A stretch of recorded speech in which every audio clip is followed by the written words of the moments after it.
북한이 오늘 오전 수소탄 핵실험을 실시했다고 공식 발표했습니다. 한반도는 물론 국제사회가 모두 긴장하고 있는데요. 뉴스 1번지는 1시간 동안 특보로 관련 소식 자세히 전해드립니다. 송현성 전 새누리당 의원, 봉영식 아산정책연구원 선임연구위원, 박원곤 한동대 국제관계학과 교수, 강철환 북한 전략연구센터 대표 나오셨습니다.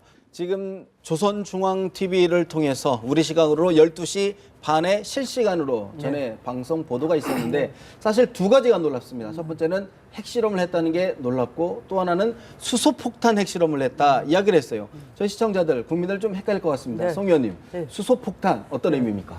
수소폭탄 실험 아닙니다. 아니다? 예. 이번에 한 것은 수소탄 시험 성공이라는 건 우리가 죄송합니다. 일본 말씀 제목을 뽑은 거지 수소탄 시험 성공이라고 북쪽에서 말한 적이 없습니다. 뭐냐? 시험용 수소탄의 기술적 재원이 정확하다는 얘기입니다. 예. 말장난이 아니고 여기서 제가 분명히 밝혀둘 것은 너무 호들갑을 떨지는 말아야 된다. 왜냐하면은 2006년, 2009년, 2013년 세 차례에 걸쳐서 북한은 원자폭탄 실험을 했습니다. 예. 원자폭탄은 핵을 폭발시키는 핵 분열에 의한 겁니다. 그것을 핵융합으로 넘어가야 수소폭탄이 되는데 이번에 한 것은 핵융합으로 넘어가기 직전의 증폭, 다시 말해 핵 분열, 핵 폭발 능력을 크게 증폭시키는 실험을 시험용 수준으로 한 것에 성공을 한 것입니다.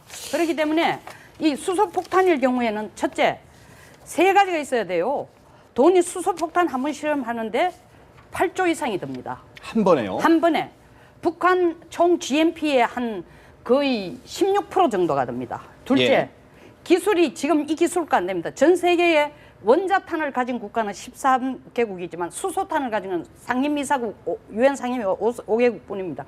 이것이 원자탄을 개발하고 수소탄 개발하는데 거의 10년 가까이 걸렸습니다. 그러니까 그 정도의 시간이 가지 않았기 때문에 이거는 있고 스스로 조선중앙통신에서 시험용 수소탄의 기술적 재원에 그 정확하다는 걸 증명했다는 거고 마지막으로 이게 수소탄 진원 깊이 0km에서 절대 수소탄 실험이 불가능합니다. 이것은 우리 대표적인 게 1963년 비키니 아일랜드에서 수소탄 미국이 실험할 때 그 진도 어디까지 갔습니까? 하와이까지 갔습니다. 1000km 이상 갑니다. 평양에서 해도 서울까지 200km 조금 넘습니다. 이건 수소탄이 아니고 시험용, 가정용 전기를 공급하는 수준의 시험용 수소탄을 실험한 것은 틀림없다. 그래서 여기서 확실히 얘기하는 건 북은 원자탄 갖는 것뿐만 아니라 수소탄을 개발하는 방향에 대해서는 의지와 방향은 확실하다. 그걸 증명해 준 거예요. 그런 측면, 물론 지금 송 의원님께서 말씀하시는 것처럼 지금 말씀하시는 게 이제 증폭 핵분열탄을 말씀하시는 것 같은데 그렇다 치더라도 핵폭탄, 핵실험인 것만큼은 틀림이 없는 거 아니겠습니까? 어떻게 보십니까? 그렇습니다. 예, 일단은 저도 증폭 핵분열탄 실험이 맞다라고 보고요. 지금 송 의원님 말씀하신 것 중에 하나만 더 제가 그 증거로 말씀을 드린다면 지하로 핵실험을 할 수가 없습니다. 이게 워낙 파괴력이 막강하기 때문에 지하에서 핵실험을 한다면 그런 진도파가 아마 뭐 전체 중국의 뭐 베이징 뭐 남한의 저 남쪽까지 다 퍼질 겁니다. 그래서 그런 의미에서 이거는 중간 단계가 맞고요. 그렇지만 여전히 파괴력은 엄청나다라는 거죠. 원자폭탄 같은 경우에는 보통 킬로톤으로 이제 갑니다. 그래서 1킬로톤이 보통 이제 1000톤, TNT 1000톤 정도로 얘기를 하거든요. 근데 이 수소탄이라는 거는 메가톤으로 갑니다. 그래서 메가톤은 1메가톤이 1000만 톤이거든요. 공이 6개가 붙습니다. 벌써 이제 규모가 달라진다는 규모가 완전히 달라지는 거죠. 그래서 이것이 어느 정도 수준에서 지금 북한이 성공적으로 했는지는 좀 우리가 더 지켜봐야 할 문제긴 하지만 이거 자체가 부과하는 위협이라는 것은 이전의 원자탄이랑은 굉장히 다른 형태의 훨씬 더 위험한 그런 폭탄 실험을 한 것은 사실이다라고 말씀드릴 수 있겠습니다. 봉 의원님, 그런 측면에서 예를 들어서 지금 북한이 3차 핵실험까지 진행을 했는데 어쨌든 4차 핵실험이 수소폭탄 실험이 아닐지다 전 단계일지라 한더라도 전보다는 좀 더 진일보한 실험을 했던 것만큼 틀림이 없는 거 아닙니까? 어떻게 봐야 됩니까? 이 조선중앙방송의 이제 발표문에서 저희가 좀 확실한 메시지를 읽을 수가 있습니다. 하나는 사회자께서 지적하신 대로 우리가 다 놀라지 않았습니까? 2016년은 좀 그래도 북한이 신중한 행보를 보일 거라고 생각했는데 연초부터 이렇게 4차 핵실험을 강행했다. 그것을 본다면은 결국엔 북한은 결심이 서 있는 것입니다. 실질적인 핵 보유국이 되겠다는 그 목표를 설정하고 거기서는 절대 양보와 타협을 하지 않고 계속 뚜벅뚜벅 걸어가겠다. 외부 세력이 어떤 위협과 압력을 가하더라도 우리는 계속 이것을 추진한다. 그렇기 때문에 정치적 달력이라든지 외교적인 어떤 아젠다가 있다 하더라도 그것은 잠시 고려할 뿐이지 결국에는 기술적 차원에서 핵 보유국, 특히 여기서 얘기한 대로 소형화 그리고 수소탄까지 보유한 핵 보유국, 그러니까 다양화 다변화의 길을 꼭 성취하겠다 이런 의지가 읽혀집니다. 그래서 이건 굉장히 안 좋은 뉴스죠 저희들한테는. 네. 아무리 북한한테 여러 가지 정책을 쓴다 하더라도 유화 정책이라든지 강정책을 한다 하더라도 결국에 그 효과는 단기적이고 한계적일 수밖에 없다. 이런 좀 암울한 면이 있습니다. 어떻게 보십니까, 강 대표님? 예, 그러니까 이번 핵실험 같은 경우는 우리가 과거에 20년 전에 이제 김정일 정권의 어떤 붕괴 위기로 갔던 적이 있었거든요. 그러니까 300만이 아사하면서 최악의 위기로 몰렸는데 그때 이제 김정일의 위신을 올려준 사람이 바로 김대중 대통령이 평양을 방문하면서 위기에도 극복을 했는데 지금 이제 그 김정은 정권이 과거 20년 전하고 유사한 위기로 가고 있습니다. 이거 이제 좀 다른 점은 경제적으로 약간 좀 그 시장을 풀어주면서 네. 좀 나아진 점은 있지만 장마당. 예, 김정은의 위상에 관한 문제거든요. 그러니까 위상이 추락하게 되면 북한 정권은 전립할 수가 없습니다. 그래서 어떻게 하나 위상을 그 세워야 되는데 이거 두 가지 방법이 있습니다. 하나는 그 한국이나 미국이나 뭐 일본이나 중국이나 정상들이 만나서 이 사람을 이제 세워주는 것이죠. 예. 그러면 지금 북한 내부의 주민들이 인정을 하는 것인데 이게 지금 안 되고 있습니다.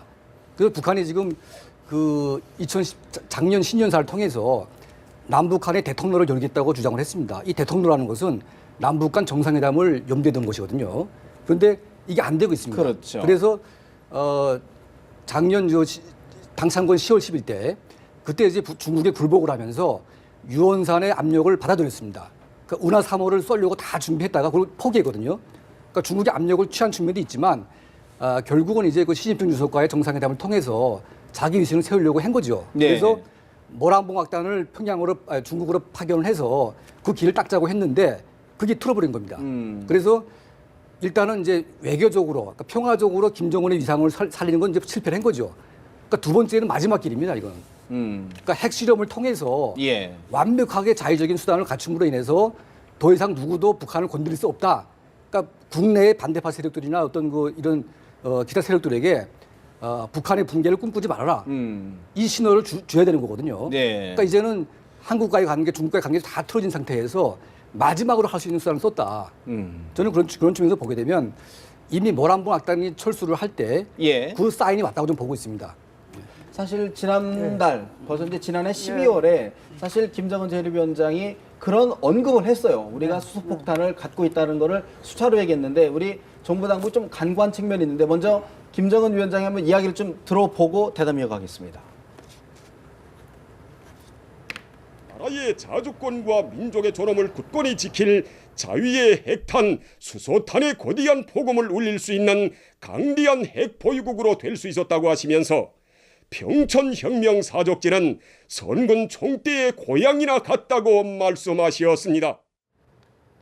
네. 지금 이게 지금 조선중앙TV를 통해서 육성으로 좀 보도된 내용을 저희가 지금 들려드렸는데 저희가 좀 명확하게 수소탄의 위력을 떨치겠다. 네. 이런 얘기를 했단 말이죠. 우리 정부 당국 좀 안일하게 본 겁니까? 어떻게 수소폭탄의 폭음의 위력입니다. 폭음. 네. 폭탄이 아니고 폭음의 위력인데 우리 정보 당국이 아니란 게 아니고 저는 정책적인 측면에서의 정말 많이 안타까운 게 사실은 2006년, 2009년, 2013년은 공개적으로 알려진 거지만 2010년에 두 차례의 핵실험이 있었을 개연성을 공기 중에 그 원소로 분석해가지고 나온 게 한국 측에서도 좀 나오고 미국에서도 나왔거든요. 예. 그때 제가 또 인터뷰를 했습니다만 이게 고농축 우라늄 이건 아니면 수소폭탄으로 가기 위한 실험일 거다라고 생각을 했는데 그걸 제안을 한 적이 있습니다만은 그럼에도 불구하고 지금 우리 정부에서는 이거를 보세요. 5가지 증거들이 있습니다. 뭐 조엘 위트나 그다음에 38 노스 쪽에서 네. 계속 나온 얘기들이 뭐냐 하면은 11월 달 차량이 계속 움직인다. 지속적으로 움직인다. 갱도가 만들어진 둘째, 것 같다. 예. 갱도를 새로 만드는 것 같다. 그리고 실질적으로 그런 갱도를 만드는 것뿐만 아니라 새로운 또 경수로를 지금 짓고 있다. 그리고 동시에 이 실험용이지만 뭔가 할 것 같다. 이런 징크스를 계속 우리들한테 줬지만 우리는 필요할 때마다 당국이 나와가지고 대비해야 됩니다. 대비해야 됩니다. 한미관계 협력해야 됩니다. 얘기 외에는 이틀만 지나면 아무런 팔로업이 없어요. 그래서 차제 얘기를 드리지만 전문가를 가지고 이 문제를 수십 년 동안 북한은 2012년 북한이 헌법을 개정하면서 제일 먼저 개정한 게 뭡니까? 북한은 핵 보유국이라는 걸 넣었어요. 그거 누가 만들었어? 신이 만들었어. 김정은이라는 유일 영도 체제 신이 신이 넣어준 문구를 바꿀 수는 없어요. 북한 내에서는. 북한 내에서. 거기를 예. 그러니까 무슨 얘기냐면 아까 우리 황영 박사님 얘기한 줄 뚜벅뚜벅 가는 거예요. 그거는 어떤 일이 있어도 가는 거예요. 다른 거는 다 2차적인 거예요. 이 가지만 그럼에도 불구하고 이번에 굉장히 이 예의주시해가 들어야 되는 거 아마 미국을 굉장히 인식을 하고 있어요. 미국이 나오라고 이 짓을 하는 거거든요. 예. 그러면서 동시에 한 세 가지를 봅시다. 어떠한 상황에서 수소폭탄 관련 기술 이전은 안 하겠다 얘기했어요. 둘째, 평화를 사랑하니까 절대 사용하지 않겠다. 세 번째, 자위를 위한 거니까 절대 포기하지 않겠다. 이거 전부 누굴 향해가 하는 얘기냐면 미국이 NPT 체제를 도입한 것이 수소폭탄을 상임이사국이 5개국 만들고 난 뒤에 75년에 이걸 만들었거든요. 그래서 우리는 NPT 체제에 어긋나는 짓 절대 안 한다. 네. 평화를 사랑하니까 이것도 사용도 안 한다. 미국을 향해 얘기하니까 테이블 나오라 얘기해요. 예. 테이블 나와 얘기하자는 거예요. 사실 그러니까요. 저희들이 이제 계속 북한의 어떤 일정 징후가 보였는데 그거에 대해서 우리가 좀 너무 낙관적으로 좀 봤던 것 아닌가 하는 뒤늦은 자책이지만 어떻게 보십니까? 징후가 보여도 정확한 시기를 예측하기는 굉장히 어렵다라고 생각을 합니다. 저는 개인적으로 북한이 4차 핵실험을 할 거라고 생각을 하고 있었습니다. 아, 예. 왜냐하면 이제 북한이 핵실험을 하는 여러 가지 이유가 있죠. 그 중에 하나는 역시 국제 관계, 북한이 지금 맺고 있는 중국과 특히 미국 간의 관계에서 어떤 시점에서 이것이 자신들에게 좀 불리해지거나 자신들이 뭐 필요하거나 있으면 늘 우리가 흔히 말하는 벼랑 끝 전술로 몰고 가거든요. 근데 지금 뭐 널리 알려다시피 지금 중국이랑 관계도 굉장히 안 좋고 미국이랑은 미국한테는 무시를 당하고 있는 상황이고 그러니까 이런 시점에서 뭔가 자신들의 존재감을 나타나기 위해서는 북한한테 익숙한 방법을 사용할 거다라고 생각을 했었죠. 예. 근데 이제 이게 2016년 초 바로 이 시점에 움직일지는 아마 다들 누구도. 몰랐을 예. 거다랍니다. 근데 이제 좀 돌이켜놓고 생각을 해보면은 약간의 힌트들은 있었죠. 지금 이미 12월 10일 얘기도 나왔고 12월 15일 얘기도 나왔고 그리고 사실은 이번 신년사에서 김정은이 그 핵무기에 대해서 직접 언급은 안 했지만 없었죠. 다종, 뭐 대량 그런 식의 표현들은 썼습니다. 일단 다종이라는 것은 기존에 갖고 있었던 핵폭탄에서 수소폭탄으로 넘어간다. 그거는 이제 지금 우리가 돌이켜놓고 보니까 이제 말이 되는 그런 부분들이 있었던 거죠. 그래서 저는 이게 우리가 뭐 정보 당국이 못했다, 지하 갱도를 파서 들어가는 건데 그걸 위성으로서 보는 거는 한계가 있었다라는 거는 뭐 정보 측에는 뭐 한국뿐만 아니라 이 모든 정보 당국이 한계가 다 놓친 있다. 거니까 한계가 있다는 거고. 그러면 이제 우리가 동기를 보고 추론을 해야 되는데 할 동기는 충분히 있었다. 홍 의원님, 사실 그렇다 그러면 이 시점에서 왜 김정은이 핵실험, 뭐 수소폭탄이든 어쨌든 핵실험을 강행한 배경, 의도는 뭘까요? 아까 말씀드린 대로 어쨌거나 핵 보유국으로 자리매김을 하겠다. 그래서 기술적인 판단에서 이제 실험할 때가 되면은 강행한다. 이것이 첫 번째 이유라고 생각합니다. 두 번째 이유는 정치적인 이유도 분명히 있습니다. 결국에는 김정은 체제가 유일 영도 체제 그리고 최고 전엄을 만방에 인정받기 위한 어떤 조치가 필요한 것도 작용했다고 봅니다. 한번 우리가 김정은 비서 입장에서 생각해 봅시다. 9월 3일 반일제 반파시즘 승전 기념 군사 퍼레이드에 천안문 광장에서 시진핑 주석과 블라디미르 푸틴 러시아 대통령 옆에 북한 입장에서 본다면 있어야 될 사람은 없고 없어야 될 사람은 서 있었습니다. 중국 열병식을 말씀하시는 거죠? 대한민국의 박근혜 대통령은 자랑스럽게 거기서 참가하셨고 김정은 비서는 초대를 받지 못했어요. 이것을 본다면은 굉장히 그런 어떤 존재감이랄까요? 그런 데 대한 위기의식이 분명히 있었을 것입니다. 그런 그것을 측면에서? 뒤집는 효과가 또 있는 것이고 또 5월에 지금 당대회를 준비하고 있지 않습니까? 방금 말씀하셨는데 5월의 당 대회 굉장히 중요한 변수입니다. 거기에 대한 관심을 최대한 고조시켜야 되고 당대회를 하면서 뭔가 혁신적인 변화를 보여줘야 되는 그 첫 깃발을 지금 꼽는 거고, 두 번째는 또 공교롭게 이틀 후에 김정은 생일입니다. 또 미국이 또 연말에 대선이 있다는 게 미국 군대가 굉장히 취약할 때입니다. 이러니까 이런 상황에 관심을 끌기 위한 건데, 우리가 조금 이따 기회가 되면 얘기할 수 있을지 모르는데 12월 11일, 15일 날 이걸 서명을 해주지 않습니까? 그렇습니다. 1월 3일 날 또 더 짧게가 서명을 해주는데, 이 12월 15일이라는 게 굉장히 교묘한 것이 12월 10일 날 수소폭탄 포금이라는 얘기를 지금 저희가 화면에 지금 나가고 있습니다. 집회 네. 준변항인데 역사적인 조선농동당 제7차 대회가 열리는 승리와 영광의 2016년에 장엄한 서막을 첫 수소폭탄의 장쾌한 포금으로 열겠다. 네네네. 이렇게 좀 공식적으로 이게 지금 저희가 화면으로 좀 시청자 여러분들이 좀 보기 위해서 좀 저 컴퓨터 그래픽 화면으로 보여주는 건데요. 그 옆에 보면 친필로 김정은 제1위원장이 사인을 우리 저 송 의원님 말씀하신 대로 2차례나 한 겁니다. 그래, 저게 왜 중요한 날짜냐? 12월 10일 수소폭탄 포금을 이 폭발 포금을 얘기를 하고, 불과 그 얘기를 할 때 거의 정확한 시간이 모란봉 악당들이 호텔에 체크인한 시간입니다. 그리고 난데 중국과 어떻게 해서 되돌아왔습니다. 12월 15일 좀 또 중국한테 이런 짓을 해가지고 돌려와가지고 미안하다고 또 외교사절을 보냅니다. 그러면서 동시에 이런 걸 낸다는 건 중국에 대해서 이중작전을 미리 이중작전인데 사전에 노티스를 중국에게 비밀스럽게 주는 작전과도 관련성이 있다. 그래서 나는 중국이 전혀 낌새는 분명히 챘을 거다. 중국이 전혀 몰랐을지나 미국이 지금 카멘트를 안 하고 중국이 카멘트를 안 하는 데는 이유가 각각 다릅니다. 뭔가 네. 있었을 것이다. 어떻게 보십니까? 예, 그러니까 이제 그 이번에 김정은 그 씨가 이제 갑자기 핵실험을 이제 결단 내린 것은 네. 제가 보기에는 중국과의 관계가 가장 그 중요한 역할을 한 것 같습니다. 왜냐하면 그 당 창건 10월 10일 때 그 권력 소위 5위의 이 상무위원이 제일 주석단에 서 있고 네. 북한과 우방국인 나라들이 전혀 오지 않았습니다. 그러니까 중국보다 높은 나라가 하나도 없습니다. 그러니까 이건 뭐냐면 중국이 압력을 넣어가지고 자기보다 높은 나라는 못 오게 한 거거든요. 그런 압력이 하나 있었고, 북한이 이제 당 창건 10월 10일을 그 준비하면서 가장 하이라이트가 뭐냐면 그 운하 3호, 그러니까 미국까지 핵탄두를 날라보낼 수 있는 운하 3호를 발사를 해야 이게 북한 주민들에게 뭔가 명분이 서는 거거든요. 미사일 발사. 이걸 북한이 하지 않았어요. 예. 이것도 역시 중국이 압력을 넣기 때문에 중단한 거거든요. 근데 중국이 이런 압력을 넣게 된 수단은 뭐냐면 두 가지가 있습니다. 하나는 그 탈북자의 전면 허용.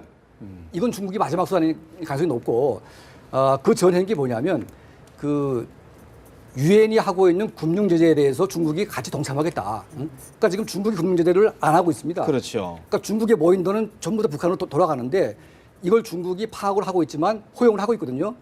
이걸 만약 중국이 끊어버리면 북한은 그날로 망합니다. 이걸 중국이 쓰겠다고 하니까 북한이 꼼짝 못하고 불복을 한 거거든요. 네. 그래서 이제 북한이 불복을 한 다음에 시진핑 주석과의 정상회담을 추진하면서 모란봉 악당을 잘 준비해가지고 보냈어요. 보냈는데 시지석이 그걸 무시한 거죠. 그러니까 자기가 그 굴복을 하고 양보하고 잘 했는데 무시해버리니까 너네 압력 우리 무섭지 않다. 이걸 그냥 결심을 한 그러면 겁니다. 지금 두 가지를 끊어버리면 예를 들어서 탈북자들의 탈북을 허용하거나 네. 금융제재를 한다 그러면 북한이 그날로 망한다. 그럼에도 불구하고 북한이 그러면 그런 감정적인 이유 때문에 핵실험을 했다. 그러니까 이제 김정은 씨가 나이가 지금 30대 초반이기 때문에 아직 감정 컨트롤이 안 돼요. 그리고 이제 그 사람 그 정책을 쭉 보게 되면 너무 기복이 심하고 그 아주 극단적인 데가 많고 예. 심지어는 자기 고모부인 장성택까지도 막 때려 죽이는 사람이기 때문에 예측 불하지 않습니까? 예. 그러니까 그런 중국과의 기싸움을 하다가 결국은 이제 자기가 굴복을 하고 양보를 하고 잘 하려고 했는데 중국이 무시해버리니까 여기에 대해서 확 돌아버리는 거죠. 결국은 중국 문제인데 저는 분석을 조금 달리 합니다. 왜냐하면 우리 강 원장이 사실 이쪽 문제 깊이 알겠지만 이 탈북자 허용 문제나 금융 제재 문제가 중국에서 다시 협조를 안 한다 해도 전 세계에 공개적인 통계에 올리지 않고 50만 톤 이상의 기름을 줘가지고 평양 시내가 교통 혼잡이 일어나도록 해주는 것도 중국이야. 군사 훈련도 가능하게 해주는 게 중국이에요. 그러니까 숫자로 안 올리고도 중국은 얼마든지. 끝까지 북한이란 전략적인 카드를 쓰기 때문에 이 난리가 쳐도 올해의 중북 순회 회담은 저는 절대 포기 안 하고 상당 부분 끌어가도록 노력을 할 것이다. 또 두 번째는 많은 사람들이 김정은이 나이가 30살이니까 감정 컨트롤이 안 되고 아주 지 마음대로 한다는 저는 생각이 조금 다릅니다. 김정일은 굉장히 오랫동안 연습을 해가 왔기 때문에 정치 연습을 해가 올라오기 때문에 물론 감정 컨트롤이 되는 사람이지만 김정은은 감정 컨트롤은 안 되지만 동시에 어떤 게 있냐면 머리를 김정일보다 몇 배로 더 굴린다는 거죠. 결단할 수 있다, 그죠? 결단도 하고 잔머리를 굴리고 소총명 잔머리를 굴린다는 거죠. 그러니까 외교 정책에 있어서 사실은 김정일이가 한 정책에 비해서 김정은이 미국을 가지고 땡겼다 밀었다 중국을 땡겼다 밀었다 하는 게 김정은이가 월등하게 더 뛰어납니다. 뭐 결과에 어찌 됐든 간에. 그래서 감정 컨트롤의 실패라기보다 요번에도 제일 큰 목적이 뭐냐면 미국을 가지고 놀고 미국을 원하는 판도로 끌고 나가기 위해서 이 짓을 한 거거든요. 네. 미국이 대답 안 하는 거는 이거 시험용이니까 웃기지 마라 하고 안 나오는 거고 또 두 번째는 북한의 의도가 끌고 나오기인데 바로 미국이 반응을 보이면 완전 북한 수에 빠지니까 시간을 두는 거예요. 그렇다 치더라도 북한이 설마 중국의 지금까지 중국은 계속 지속적으로 외교적으로 저희들 한반도에 불안을 초래하지 말라는 메시지를 거듭 줘왔지 않습니까? 그럼에도 불구하고 자기를 안 버릴 거라는 걸 북한은 확실히 알고 있다. 있다는 거죠. 그런 확신이 알고 있다. 있다. 어떻게 보십니까? 시진핑이 주석으로 확정되는 시기가 2012년 11월이었습니다. 그때도 이제 상무위원을 보내갖고 김정은한테 이제 서로 면담을 했죠. 뭐 상무위원을 보내서 했을 얘기가 공개는 안 됐지만 판단에는 이제 내가 뭐 중국의 지도자가 될 거니까 잘 뭐 지내자. 네. 그리고 너희들도 우리가 했던 것처럼 뭐 중국은 북한에 대해서 끊임없이 개혁 개방을 하라고 얘기를 합니다. 자기네 모델을 따라가라는 거죠. 뭐 그런 얘기도 하고 그렇게 좋게 지내자라고 얘기를 하고 특히 저는 중국이 북한에 대해서 제일 민감하게 생각하는 것이 두 가지가 있는데 하나는 핵실험이고 또 하나는 장거리 미사일 두 개가 이제 같이 연동이 된다라는 거죠. 그게 왜 중국이 민감하게 생각을 하냐면 북한이 그런 식으로 위협을 고조를 시키면 이른바 이 미사일 방어 체제, 미국이 계속 갖고 올려 있는 이 미사일 방어 체제에 대한 정당성이 정당성을 생기고 부여해주는 거죠. 그리고 한국에서도 지금 아마 이 이후에 다시 목소리가 커질 겁니다. 근데 그것이 사실은 중국을 겨냥했다라는 거는 우리가 뭐 다 널리 알려진 사실이고요. 그렇기 때문에 그때도 2012년 그 연말에도 그런 얘기가 있었습니다. 북한이 장거리 미사일 발사 실험을 한다. 그랬는데 상무위원을 보낸 그 평양에 있는 자리에서 이틀인가 있다가 발사 시험을 발표를 해버렸어요. 예. 그래서 시진핑이 굉장히 노발대발하면서 북한에 대해서 전면적인 그 정책 재검토를 해라라는 걸 했고, 그 다음에 2013년 전반기에 이제 계속 긴장이 고조됐다가 5월달에 최룡해가 가서 시진핑을 만나고 야단 맞고 끝났던 이제 그런 역사가 있지 네네, 않습니까? 흐름이 있었죠. 예. 그 흐름에서 보면 저는 여전히 김정은이 중국에 대해서 하는 것은 좀 미숙함이 저는 보인다라고 생각을 합니다. 왜냐하면 이게 중국의 시진핑 주석이란 체제가 자체가 지금 말씀드린 북한이 이 아시아 지역의 안보 질서를 흐트릴 수 있는 핵실험과 미사일 발사 실험만 안 하면 지금보다 훨씬 더 대북 지원도 되고 네. 그리고 북한의 이 고립을 탈출시킬 수 있는 여러 가지 방법들이 있거든요. 근데도 끊임없이 이렇게 했고 또 대표적인 게 저는 모란봉 악단 그 사건을 보는데 이게 아시아의 문화에서는 이 모란봉 악당 사건이 저는 굉장히 큰 사건이라고 생각을 합니다. 네. 중국을 가보시면 알겠지만 중국 사람들한테는 이렇게 대접을 해주는 문화가 있잖아요. 그러니까 손님한테는 최대한 잘 대접, 물론 뭐 술을 너무 많이 줘서 문제가 있지만 잘 대접을 해줘야 되는데 그 면전에서 그걸 박차고 나왔다는 거는 그 이유가 뭐 어떻게 됐던 간에 중국 사람들한테 받아들이는 그렇죠. 충격이라는 그거는 굉장히 큰 상처와 또 중국 지도부한테는 굉장히 격분할 일이라고 생각이 됩니다. 예, 그러니까 과거에 김정일 같은 경우에는 중국이 아무리 북한을 압박해도 중국에 대한 예의를 잃지 않았습니다. 그렇죠. 그러니까 최소한 이제 중국의 예의를 표시했고 관계를 개선하고 끊이는 노력했거든요. 왜냐하면 중국이 막으면 북한은 끝납니다. 그런데 이제 이 김정은은 그 아버지가 왜 중국에 굴복을 했는지를 잘 모르는 것 같아요. 그래서 그 2013년 8월 그 이전에 보게 되면 북중 간의 공식 거래가 거의 없습니다. 그 이유는 김정은이 중국이 못되게 논다고 해서 북중 관계를 모두 끊어버리라고 지시를 내렸는데 예. 북중 관계 가운데 가장 중요한 부분이 뭐냐면 군사 한라인 부분이거든요. 예. 근데 이 군사 한라인 부분까지 끊으라고 하니까 그 당시에 변인선 그 인민군 청참모부 작전국장이 달려가서 다 좋은데 군사 한라인 부분만큼은 끊으면 안 됩니다. 이 말 했다가 공개 처형당한 거거든요. 그러니까 그만큼 이제 어리석게 행동을 하고 있는데 지금 아까 성 의원님 말씀하신 것처럼 팩트에 약간 조금 이제 다른 부분이 뭐냐면 50만 톤의 무상 지원은 저는 끝난 걸로 알고 있습니다. 현재 중국에 중이요? 끝났고 지금 북한이 다행스러운 것은 원유값이 워낙 떨어지다 보니까 돈 주고 사오는 거죠. 그러니까 돈 주고 사오는 것들은 이제 북한이 허용을 하지만 이미 중국이 무상 원전을 끄는 걸로 지금 알고 아니, 있습니다. 50만 톤을 사오는 것도 맞아요. 예. 사오는 건 맞는데 50만 톤이 지금 16만 톤 내지 20만 톤을 줄여가지고 지원하고 나머지 부분을 러시아와 뭐 그다음에 중동 쪽에서 사와요. 제가 네. 알고 있기는 그렇게 알고 있습니다. 그러니까 어쨌든 뭐 그런 부분들이 중국과의 관계가 악화되더라도 북한 스스로 살 수 있다. 그런 자신감이 있다는 그런 말씀이신 거예요. 그러니까 진짜 우리 강철한 씨가 얘기한 것처럼 살 수 있다라는 자신감이 어디서 나오냐면 진짜의 자신감보다 그건 이제 바로 나이가 어리니까 교만심 내지 그리고 객기도 있고 또 머리를 굉장히 외교 전략적으로 항상 진실성이 전혀 없는 양면 작전을 끊임없이 보세요. 12월 10일 날 애들이 북경 공항에 도착하는데 수소폭탄 발언해가지고 기분 나쁘게 가. 또 애들 데리고 와가지고 중국이 너무 아까 우리 박 교수님이 얘기했는데 기분 억수로 나쁜데 또 외교사들 보냈는데 같은 날 뭐라고 하는가 하면 이게 중국 보라고 쓰는 거거든요. 우리가 수소 핵폭탄 실험하겠다는 거는. 네. 그러니까 중국에서는 내가 볼 때는 기분은 나쁘지만 어느 정도 이상하다. 있구나. 그 낌새는 좀 채설 수 있다. 그걸 한 게 의도적이라는 거죠. 그걸 하고 알겠습니다. 일을 사실 지금 뭐 말씀을 이렇게 쉽게 하더라도 사실 수소폭탄이라는 규모가 어마어마하고 실제 뭐 중간 절반의 성공이라 한다 하더라도 국제 관계에 미치는 영향이 어마어마할 텐데 북한이 오늘 얘기했던 것 중에 하나가 좀 주목되는 부분이 우리가 만들긴 했는데 사용하지 않겠다. 또 평화적으로 너 다뤘는데 기술도 이전하지 않겠다. 봉 의원님, 대표적인 화전 양면의 어떤 정책을 취하는 것 같은데 어떻게 보십니까? 그렇죠. 아까 말씀하신 대로 미국 보고 협상의 여지가 있다. 기회를 놓치지 말아라. 아직 우리가 완전히 간 것은 아니다. 이렇게 얘기하면서도 또 세상은 다 시험용 수소탄 시험이 아니라 정말 북한이 수소탄을 개발했다고 믿게 만들고 그러면서 이제 가격을 올리는 것이죠. 몸 단가를 올리는 것이다. 그렇죠. 그러면 결국에는 아까도 중국과 미국이 과연 이 상황을 좀 어떻게 보고 있을까요?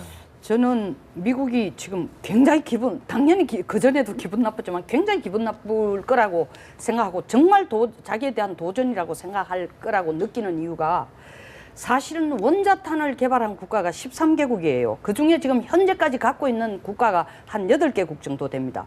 그리고 그거는 한 40년대 후반에서 50년대 중반까지 개발됐지만 그 후에 10년에 걸쳐서 1967년에 마감이 되지만 유엔 상임이사국 5개국이 수소폭탄을 다 갔습니다. 67년으로 하고 난데 이래가 안 되겠다 해서 만든 게 NPT. 다시 말하면 핵 비확산 레짐을 만들었거든요. 네. 그 만든 이유가 뭐냐면 우리 5개국을 제외하고는 누구든지 수소폭탄을 만들어서는 안 된다는 건데 이 정말 엉덩이 뿔난 망아지 같은 게 지금 수소폭탄을 하겠다고 난리를 치니 실질적으로 수소폭탄을 만드는데 돈도 들고 시간도 들리고 기술도 필요하고 아주 요원하지만 그 요원이라는 게 몇백 년은 아니지만 7, 8년 정도 5년 내지 7, 8년 걸리는 요원하지만 그럼에도 불구하고 NPT 체제에 대한 정면 도전이고 거부이니까 유엔 체제로 가져가도 유엔의 상임이사국이 가져가 이걸 가지고 거부권 결의를 하려고 하면 북한이 뭐라 합니까? 선수 쳤잖아요.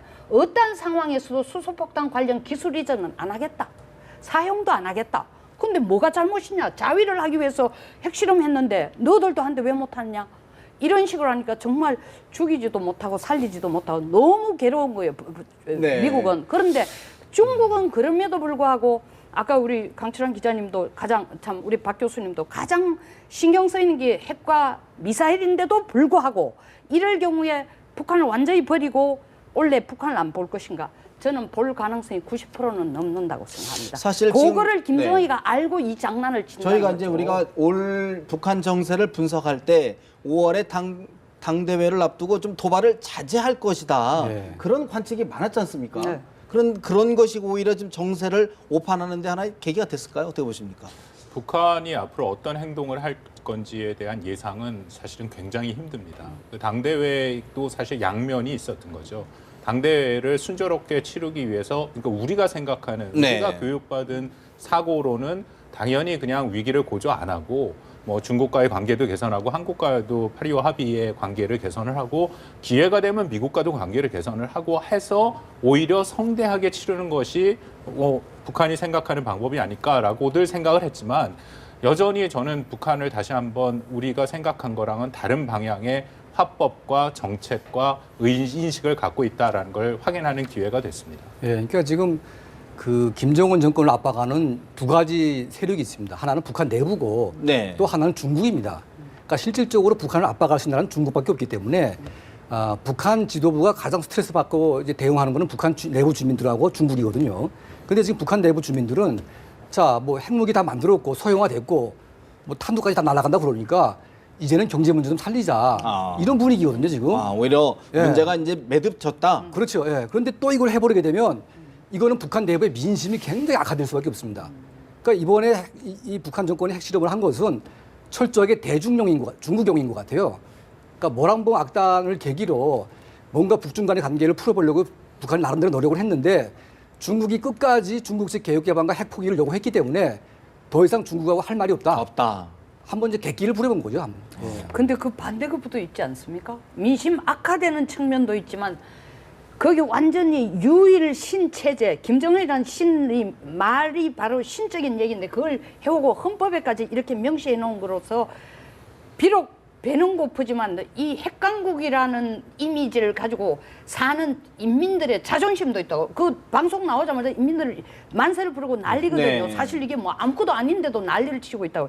그래서 단순하게 대중용도 있지만 사실은 국내에 자기의 이 위상을 당 대회를 눈앞에 두고 한 번 더 쇼업하는 그런 부분도 없잖아 있다고 생각합니다. 굉장히 분석이 좀 엇갈리네요. 사실 네. 이 부분이 결속을 하면서 북한의 어떤 존재를 가시할 수 있는 반면에 우리 강 대표님 말씀으로는 오히려 주민들이 좀 불만을 더 호소할 수 있다. 그러니까 이제 김일성 그 소위 그 사망 100주년 2012년 4월 15일까지 북한이 강성대국을 완성한다고 그랬어요.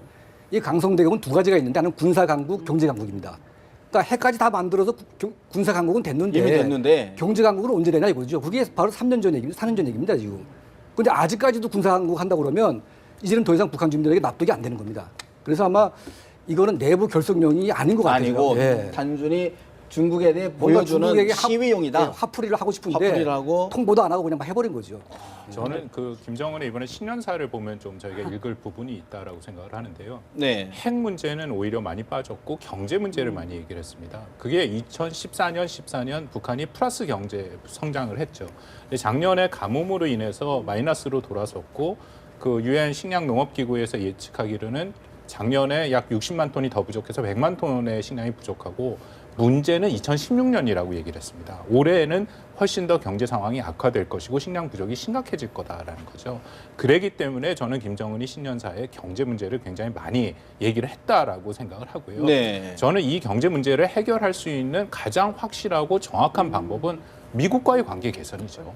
왜냐하면 미국이 경제 제재의 모든 줄을 잡고 있는 거지 않습니까? 그래서 오늘도 조선중앙TV에서 나와서 얘기를 한 거 보면 다 미국 얘기만 하고 있어요. 네. 한국 얘기는 전혀 안 들어가 있고요.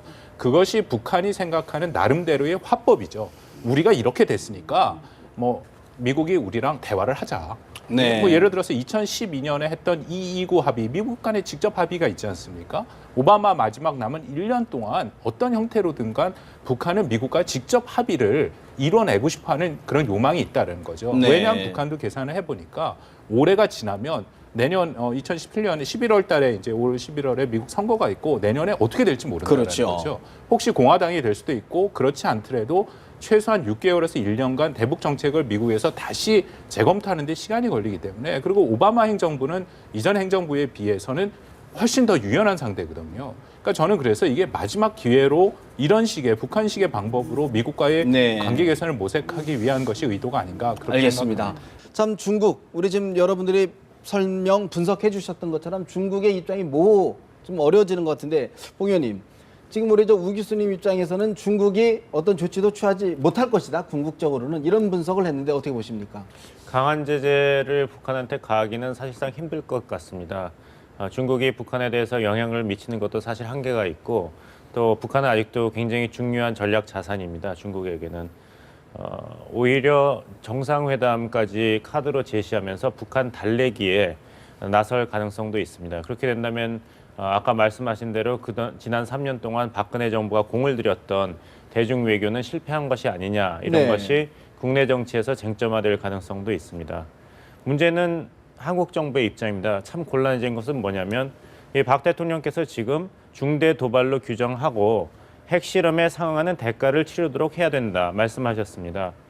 어떻게 대가를 치르는지 그것을 어떻게 결정하는지가 큰 과제로 등장할 것입니다.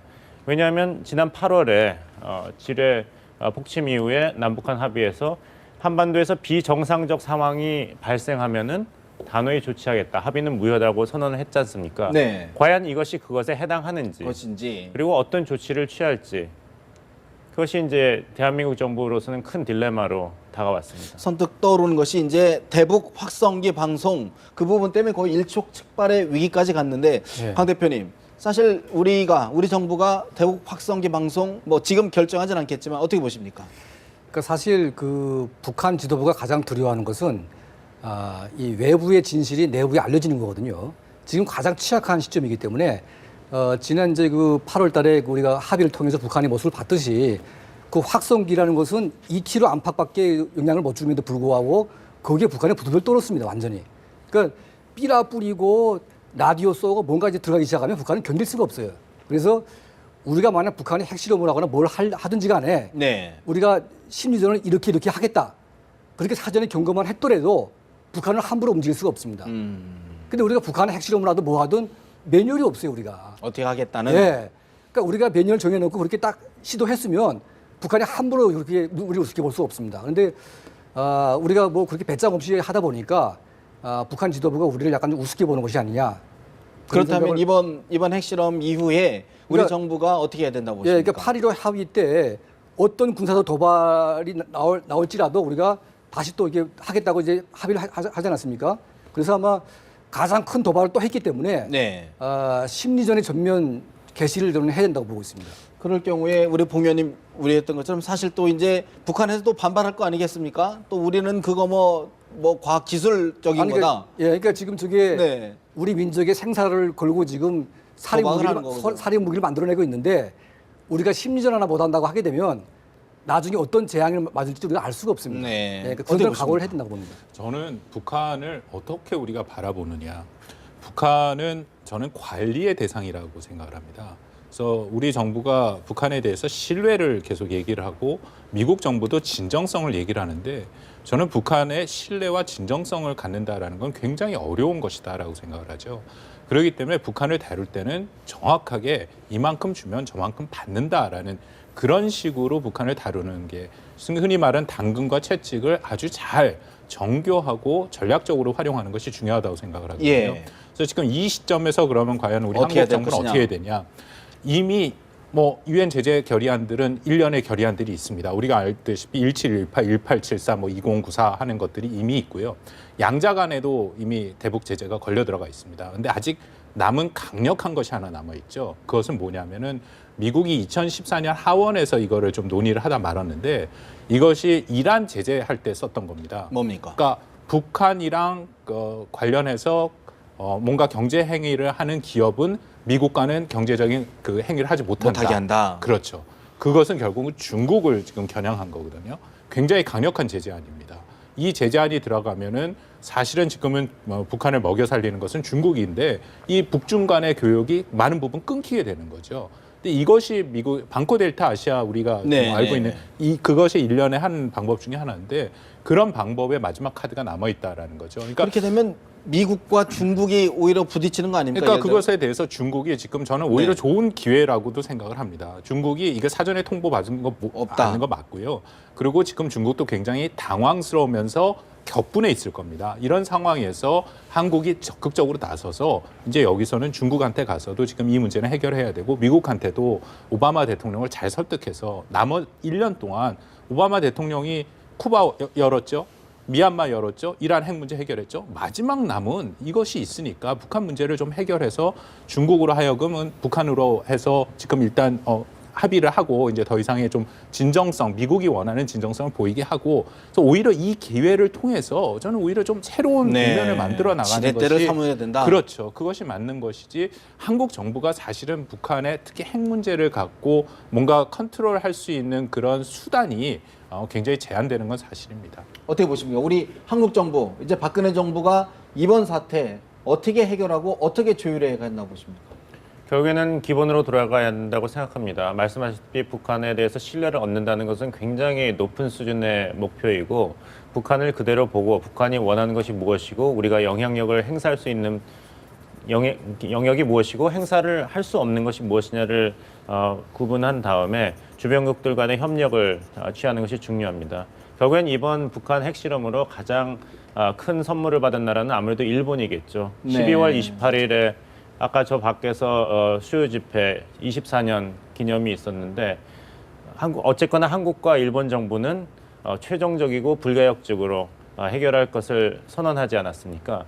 그렇다면 만약 여기서 한국이 한미일 안보 협력에 조금이라도 지지부진한다면, 중국과 협의를 한다면은 발목을 잡던 역사 문제를 해결했다고 선언한 한국이 동맹국가로서 성의를 보이지 않는다는 공세가 나올 수 있고, 고고도 미사일 방어, 여기도 한국의 입장이 계속 그 의심을 받을 수가 있습니다. 반면에 일본은 벌써 발표한 것은 확실한 대응을 하겠다고 하지 않았습니까? 일본이 집단 자유권 차원에서 안보 협력 영역을 넓혀 나가는 데는 이번이 아주 좋은 계기를 마련해 주었죠. 오히려 대내 환경 여러 가지 김정은 정권이 정말 여러 가지를 포석을 두고 한 것이다, 이렇게 봐야 되겠군요. 어떻게 우리 대한민국, 우리 정부가 어떻게 대응해야 된다고 보십니까? 저는 이번 북한의 핵실험 같은 경우에는 그 대한민국 단독으로 해결하기는 좀 힘든 문제이기 때문에 북한하고 가장 인접한 파워를 가진 중국과의 긴밀한 협의를 통해서 이제는 중국 지도부가 지금까지 안 맞아본 정말 심각한 매를 북한에 들어야 된다.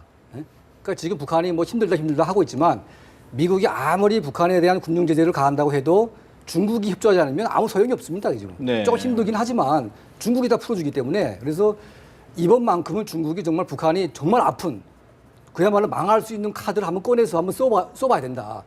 이걸 우리가 한중 간의 긴밀한 협의를 통해서 좀 이제 북한의 압박을 진짜로 한번 해볼 필요가 있다, 그렇게 보고 있습니다. 새해 벽두부터 터진 북한의 수소 핵폭탄 실험, 사실 우리 여러분께서 말씀해 주신 이런 모든 것들이 실질적으로 대처가 되려면 우리 국민들이 한뜻 한마음으로 좀 분열하지 말고 좀 한 목소리를 내야 될 것 같은데요. 앞으로 좀 정부의 단호한 대응도 한번 지켜보도록 하겠습니다. 세 분 말씀 여기서 줄이겠습니다. 말씀 고맙습니다. 감사합니다. 감사합니다.